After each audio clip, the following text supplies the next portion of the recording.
Example 2.2ல இதோட base கொடுத்துட்டாங்க. இது பாரு, one of the sides and அந்த corresponding height of the parallelograms as 12 metre and 8 metre respectively find the area of the parallelogram. அவங்க மொட்டையாக சொல்லிட்டாங்க என்னென்னு, ஒரு சைடு 12 மீட்டரும் அதோட ஹைட்டு 8 மீட்டர்னு சொல்லிட்டாங்க. நம்ம இதை எடுத்துக்கிறேன். ஏன் அப்படி எடுத்துக்கிறேன் அப்படின்னா, இதை வச்சா தான் ஈஸியாக கண்டுபிடிக்க முடியும் இல்லையா? இதை வச்சா நான் ஏரியா கண்டுபிடிச்சோம் ஈஸியாக, அதாவது பேஸுக்கும் ஹைட்டுக்கும். ஓகேங்களா? ஏன்னா பர்பண்டிகுலர் லைனு இதுதான், இது ஹைட்டு அப்படின்னா இது பேஸ்.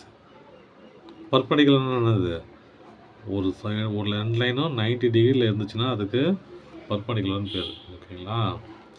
இப்போது இதை வச்சு ஈஸியாக கண்டுபிடிச்சலாம் இல்லையா? Area equal to base into height இல்லையா? பேஸுங்கிறதுனாது 12 மீட்ரு, ஹைட்டுங்கிறது 8 மீட்ரு. அப்போது area equal to base into height, அதாவது 12 இன்ட்டு 8, 8 2 சார் 16,